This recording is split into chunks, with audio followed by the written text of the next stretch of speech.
ہماری زندگی بڑی قیمتی ہے، ایک ایک سانس بامقصد ہونا چاہیے، لیکن ہم اپنے وقت کو کس آوارگی کے ساتھ، کس بے دردی کے ساتھ گزارتے ہیں۔ حضرت امام شافعی کہتے ہیں کہ میں نے فقیروں سے دو باتیں بڑی پتے کی سنی اور انہوں نے مجھے بڑا نفع دیا۔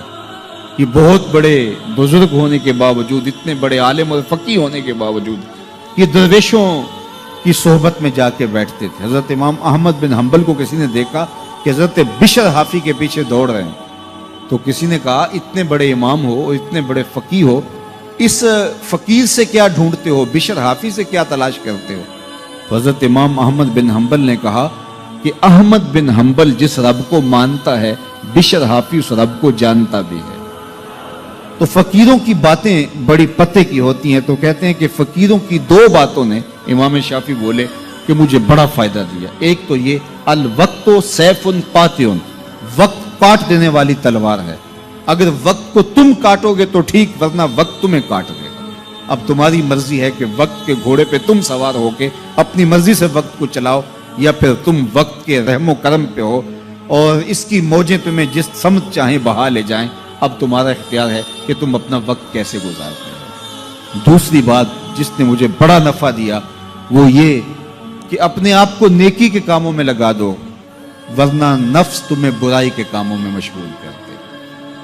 اپنے ارد گرد تانا بانا ایسا بن لو، اپنے حالات ایسے بنا لو، اپنی دوستی ایسی وضع کر لو کہ تم نیکی کے ماحول میں رہو، ورنہ شیطان برائی کے اندر مبتلا کرنے میں دیر نہیں کرے گا اور نفس تمہیں جو ہے وہ شر میں مبتلا کر دے گا۔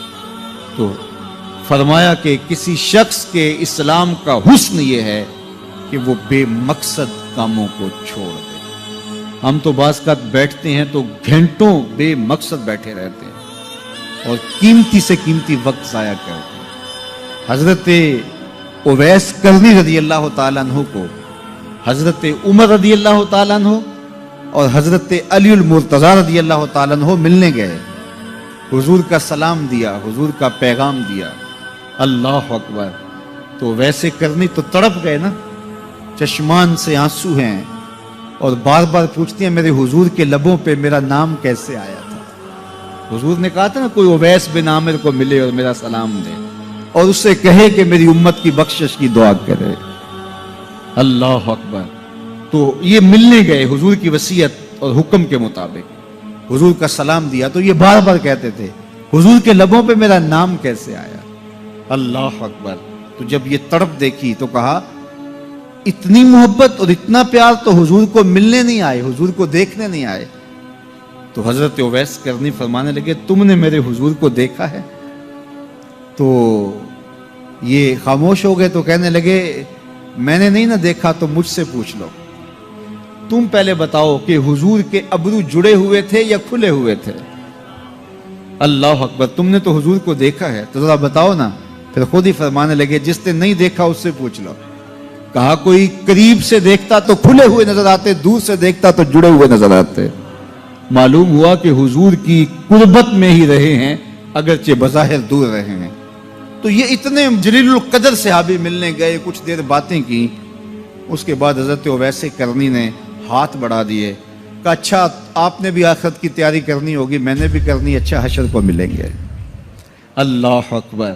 تو وقت بہت قیمتی ہے، کسی کے اسلام کا حسن یہ ہے کہ وہ بے مقصد کاموں کو ترک کر دے۔ میں کوئی بہت لمبی عمر نہیں رکھتا، لیکن مجھے آج سے 35 سال پہلے کے حالات کی ہوش ہے، اور جو میرے سے زیادہ عمر میں ہیں وہ اس سے پہلے کے حالات جانتے ہیں۔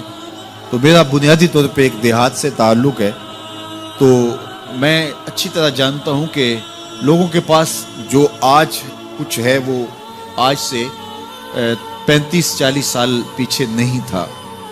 بالخصوص دیہاتوں کے اندر لوگوں کے پاس ایک یا دو جوڑے ہوتے تھے اور انہیں بار بار پہنتے تھے۔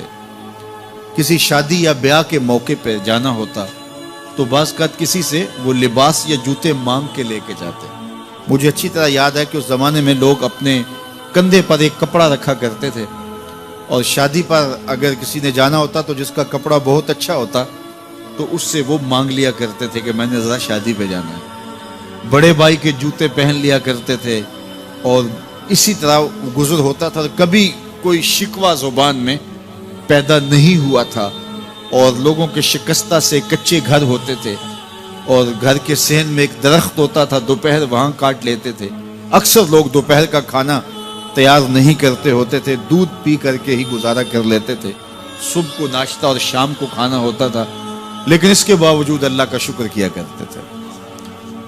یہ پچھلے دن میں گزرا تو دیکھا کہ بچے کھیل رہے ہیں اور غبارے پھوڑ رہے ہیں، اور جب غبارہ پھٹتا ہے نا تو بچے خوش ہوتے ہیں، کہہ لگاتے ہیں۔ پھر دوسرا غبارہ ہے، وہ اس سے کھیلنے لگ جاتے ہیں، اور پھر جب وہ پھٹتا ہے تو پھر خوش ہوتے ہیں۔ تو میں ذرا رک گیا اور اس منظر کو دیکھنے لگا، اور پھر میں نے کہا کہ غبارہ پھٹتا ہے تو یہ بچے خوش ہوتے ہیں، لیکن جب ہمارا زمانہ ہوتا تھا، جب ہم بچے تھے تو غبارہ پھٹتا تھا، ہم رونے لگ جاتے تھے، کیونکہ کھیل ہی ختم ہو جاتا تھا۔ ایک ہی غبارہ ہوتا تھا 5-6 بچوں کے پاس، اور غبارہ پھٹ گیا تو کھیل ختم، تو سارے رونے لگ جاتے تھے۔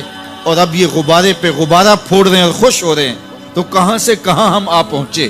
لیکن اس زمانے میں اگر کسی سے پوچھا جاتا، لوگ پیدل سفر کرتے اور لباس بھی پورے نہ ہوتے، تو جب کسی سے پوچھا جاتا کیا حال ہے تو وہ لمبا ہاتھ کر کہتا ہے اللہ کا شکر ہے۔ اس کی باڈی لینگویج بتاتی تھی کہ وہ اس کا رواں رواں اللہ کا شکر ادا کر، تو اس کا لہجہ بتاتا تھا، اس کا انداز بتاتا تھا کہ وہ اللہ کا شکر کس گہرائی قلب سے کر رہا ہے، تو وہ کہتا ہے اللہ کا شکر ہے۔ اور آج جب کہ اتنی نعمتیں لوگوں کو میسر ہیں، اتنا کچھ نصیب ہے، عالی نصب گھروں میں رہتے ہیں، لمبی لمبی گاڑیاں ہیں، سہولتیں ہیں، آسودگیاں ہیں، آسائشیں ہیں، مالی آسودگی ہے، رہائشی آسودگی ہے، کھانے پینے کے وافر سامان ہیں، ٹیبل پہ اتنے کھانے لگے ہوئے ہوتے ہیں کہ باری نہیں آتی کھانے کی، اور اس قدر لباس ہے کہ موسم گزر جاتا ہے اور بعض لباس بدلنے کی باری نہیں آتی۔ لیکن اس کے باوجود کسی سے پوچھے جناب کیا حال ہے، آسودہ حال شخص سے بھی پوچھیں تو وہ بھی بڑے آہستگی سے کہتا ہے بس چل ہی رہا ہے۔ تو وہ زمانہ تھا کہ جب لوگوں کے پاس کچھ تھا نہیں تو لمبا ہاتھ کر کے کہتے، تشکر کا لہجہ کتنا دل آویز تھا، اللہ کا شکر ہے۔ اور آج کہتے بس گزر ہو ہی رہی ہے، بس چل ہی رہا ہے، تو ناشکری بڑھتی چلی جا رہی۔ اتنا کچھ ہونے کے باوجود جو ہے وہ ان کا بھی چل ہی رہا ہے۔ تو کہا ان الانسان لربہ لکنود، بے شک انسان اپنے رب کا ناشکر ہے۔ اتنی نعمتیں کھانے کے باوجود، اتنی دولتیں سمیٹنے کے باوجود، اتنی عزتیں پانے کے باوجود، اتنی آسائشیں حاصل کر چکنے کے باوجود، دولت کے اتنے انبار رکھنے کے باوجود، اس کی زبان بولتے ہوئے کتنے بخل سے کام لیتی ہے کہ بس گزر اوقات ہو ہی رہی ہے۔ اور میاں تیرے رب نے تجھے اتنا کچھ دیا، یہ دولتیں، یہ دولتوں کے